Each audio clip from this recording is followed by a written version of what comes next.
Hello student, আজকের ভিডিওতে আমি আলোচনা করব ক্লাস 9-এর যে লাভ ও ক্ষতি চ্যাপ্টারটি রয়েছে। সেই লাভ ও ক্ষতি চ্যাপ্টার থেকে তোমাদের দ্বিতীয় পর্যায়ক্রমিক মূল্যায়নে কী ধরনের প্রশ্ন বা কোন প্রশ্নগুলো আসতে পারে সেগুলো নিয়ে আলোচনা করব।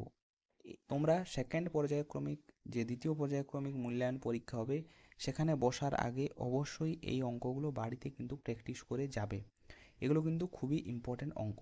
এখানে তোমাদের উদাহরণে প্রচুর ভালো ভালো অঙ্ক দেওয়া রয়েছে, সুতরাং এখানে উদাহরণ থেকেও কিন্তু তোমাদেরকে প্রচুর অঙ্ক করতে হবে। প্রথম দেখো, তোমরা পেজ নাম্বার 135-এ চলে আসবে। এখানে 1.5-এ প্রয়োগ 1.5-এ যে অঙ্কটি রয়েছে, নাসরিন একটি পেন বিক্রি করে, এটি অবশ্যই করবে। এবং 1.6-এ যে অঙ্কটি রয়েছে সেটিও তোমরা বাড়িতে অবশ্যই প্র্যাকটিস করবে। 10টি পেনের ক্রয় মূল্য 8টি পেনের বিক্রয় মূল্যের সমান হলে এই টাইপের অঙ্ক কিন্তু খুবই তোমাদের পরীক্ষার জন্য ইম্পর্টেন্ট। এরপরে তোমরা চলে আসবে পেজ নাম্বার 139। এরপর চলে আসো পেজ নাম্বার 139-এ। এখানে দেখো পেজ নাম্বার 139-এ 8-এর একটি প্রয়োগ রয়েছে। এই সুরজিৎ বাবু 660 টাকায় একটি শাল বিক্রি করলেন, এটি কিন্তু খুব ইম্পর্ট্যান্ট। এরপরে 9টিও করবে রফিকুল চাচা 178 টাকায়, এটিও কিন্তু তোমাদের খুবই ইম্পর্ট্যান্ট অঙ্ক।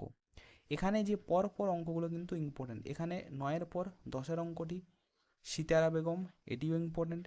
এরপরে 11 অঙ্ক রনেন বাবু, এটিও ইম্পর্ট্যান্ট।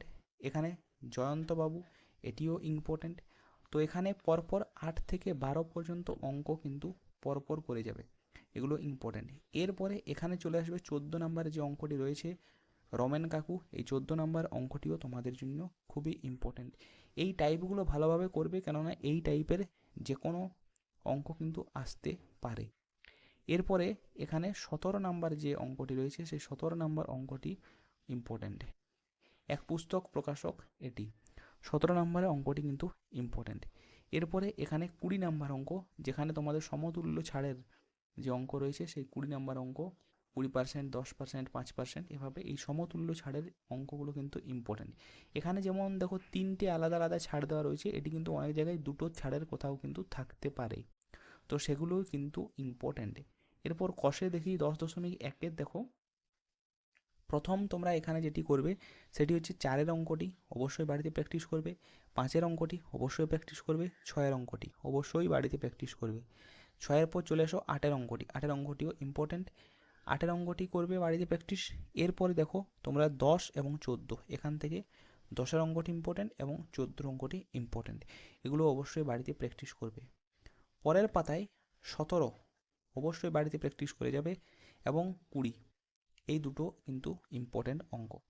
এখানে বড় কোশ্চেন এগুলোই। এরপর আমরা পরের 10.2-এ যে আমাদের এমসিকিউ রয়েছে সেখানে আমরা চলে যাব। 10.2-এর তোমরা পেজ নাম্বার 150-এ চলে আসবে। 150-এ দেখো এমসিকিউ রয়েছে। এই এমসিকিউর মধ্যে 4-এর দেখো রয়েছে, প্রথমে 4-এর 1-এরটি ইম্পর্ট্যান্ট, 4-এর 3-এরটি না, 3-এরটি নয়, এখানে 3-এরটি তোমরা করবে। এখানে 360 টাকা বিক্রি করে 10% ক্ষতি হলে এটাও করে যাবে, কিন্তু এখানে 4-এরটি করবে, 4-এর 4 এবং 5, এগুলো অবশ্যই প্র্যাকটিস করবে। সংক্ষিপ্ত প্রশ্নের মধ্যে এখানে তোমরা যেটা প্র্যাকটিস করবে, সংক্ষিপ্তের মধ্যে রয়েছে তোমাদের এখানে এই দুটো ক্রয় মূল্যের উপর একবার দেখো 20% লাভ, আর একবার রয়েছে বিক্রয় পার্সেন্ট উপর 20% লাভ, এবং দুটোতেই একবার বলেছে বিক্রয় মূল্যের উপর শতকরা কত লাভ হবে, একবার বলেছে ক্রয় মূল্যের উপর। তো এই দুটো ইম্পর্টেন্ট, এর মধ্যে এই 2-এরটি বেশি ইম্পর্টেন্ট, এটি ভালোভাবে তোমরা কিন্তু প্র্যাকটিস করবে। এরপর 3-এরটি, এটিও ইম্পর্ট্যান্ট, এবং এখান থেকে 5 এবং 6, এইগুলো ইম্পর্ট্যান্ট। তো এই ছিল তোমাদের প্রফিট এবং লস চ্যাপ্টার থেকে ইম্পর্ট্যান্ট অঙ্ক। এই অঙ্কগুলো অবশ্যই তোমরা কিন্তু বাড়িতে প্র্যাকটিস করে যাবে। আজকের মতো এ পর্যন্তই। যদি ভিডিওটি ভালো লাগে অবশ্যই একটি লাইক করবে, আর যদি চ্যানেলে নতুন হয়ে থাকো সাবস্ক্রাইব বা পেজটি ফলো করে রাখতে পারো। আর তোমাদের কেমন লাগলো সেটি অবশ্যই কমেন্টে জানাবে।